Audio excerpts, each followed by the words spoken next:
Happy 2025.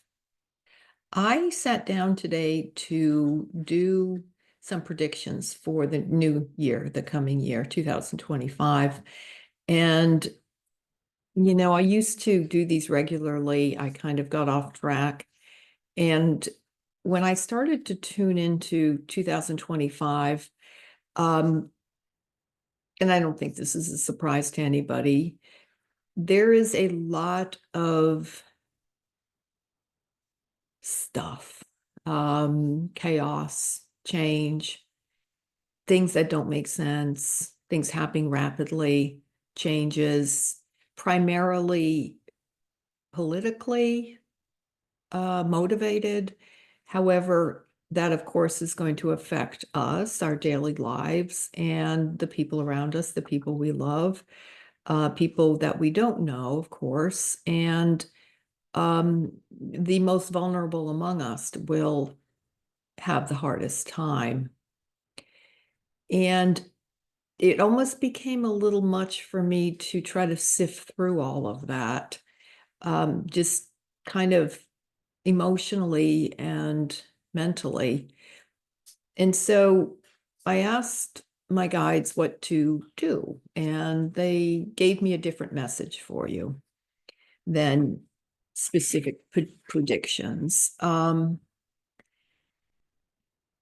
This can be a year of opportunity. This can be a year of transformation, spiritual transformation. It can be a year where we are able to transform from our ego-centered understanding of the world, understanding of ourself, and the limitations that come with that, with manifestation, with what we draw to us.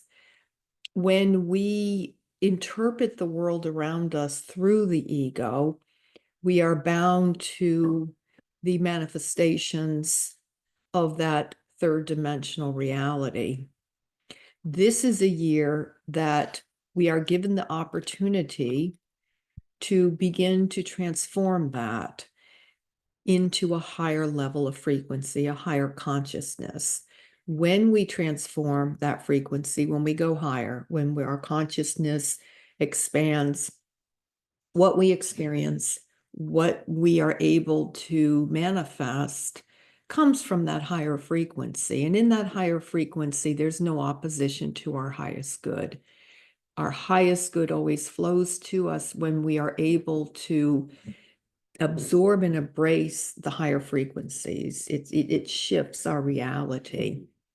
So what we're called to do this year is to begin to interpret the events that we find ourselves in, or we hear about, or others experience, to interpret what is happening more symbolically, not ego-based. Normally, we interpret what we are experiencing through the ego sense of this is good, this is bad, this is right, this is wrong,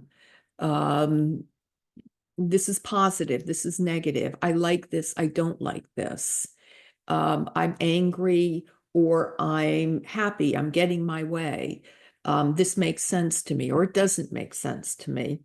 That duality, that back and forth between those opposites, is our normal way of interpretation of our reality.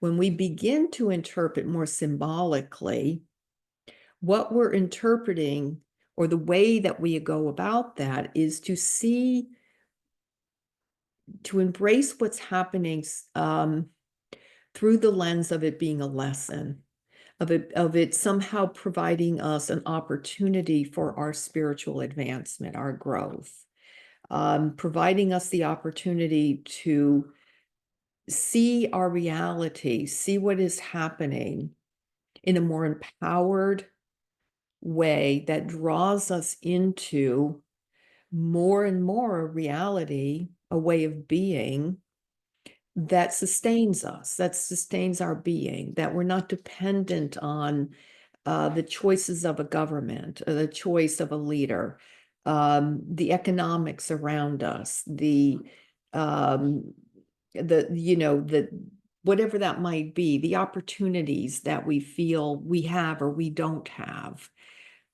When we view things symbolically, we automatically raise our vibration to that higher level, that higher frequency, where we see it more as opportunity. We are able to embrace our own sense of our inner divine being and our power.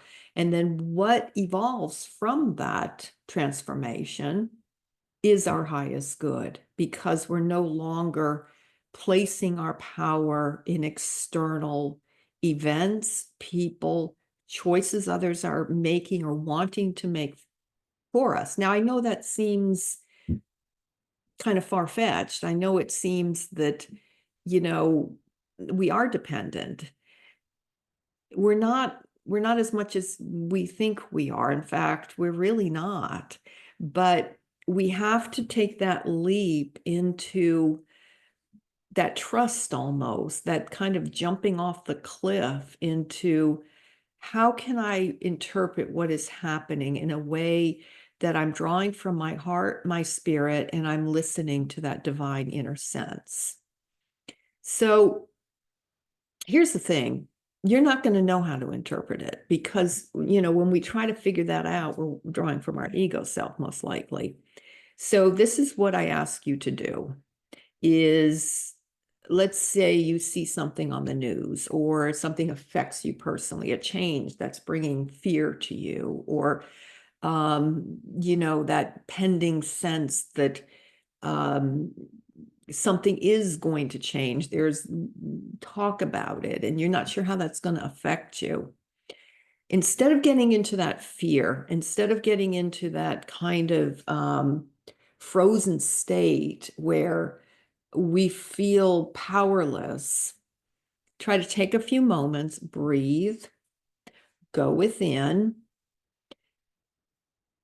let go as much as possible of your stress and the worry, and simply ask that inner divine. Just say something like, what is happening here? What is the truth of this choice, experience, this fear that I'm feeling? Show me the truth. Show me a different way to interpret this. Guide me, comfort me. I don't know.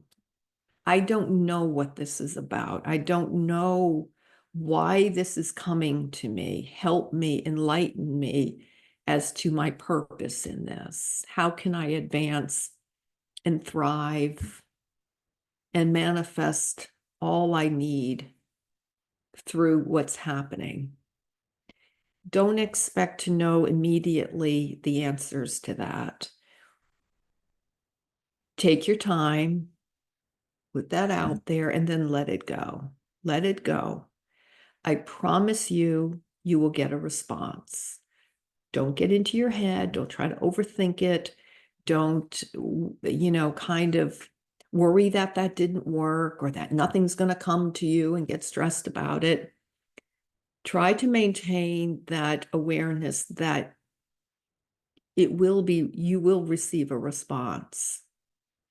It may come in a little whisper. It can come as a sense of knowing. It may come through your heart, a feeling, a sense of assurance, a warmth. It might come through a dream or a coincidence, a synchronicity, or through signs in the external world. How you'll know it's a message is because you will feel the presence. You will feel a sense, almost like a tingle, almost like a little sense of,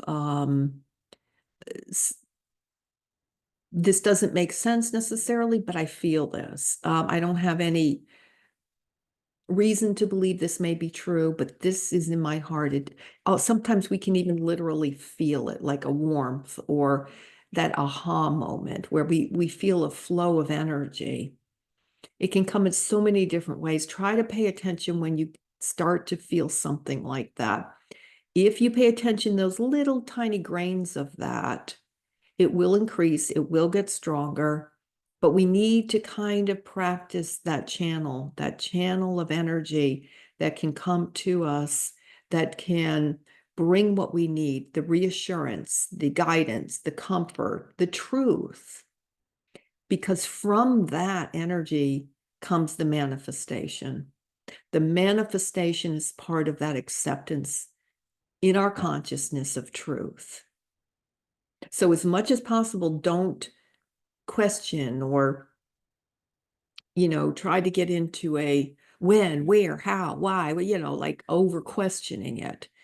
It takes a lot of self-discipline, of trust, waiting. But the more you do that, the stronger it's going to get. And looking at all of this 2025 with the excitement of transformation, because that's truly what it is. We have this opportunity to move beyond the ego-based control and go into higher dimensions this year. We really do. I mean, sometimes, it's like the pressure on the pearl, that little stone, that little nudge, that little something, whatever that is, whatever that pressure is that molds and changes and transforms, transmutes us. The pressure we're going to feel this year on an external level, even if it's not hitting us personally, but just what others are experiencing, or the uncertainty, there's going to be a lot of uncertainty this year. Look at yourself as the pearl. You're being formed and shaped. So the true essence of who you are, that beauty, that value of being, of just who you are, will come into your awareness. And from that, all good comes in everything. Okay, so happy 2025. Here we go.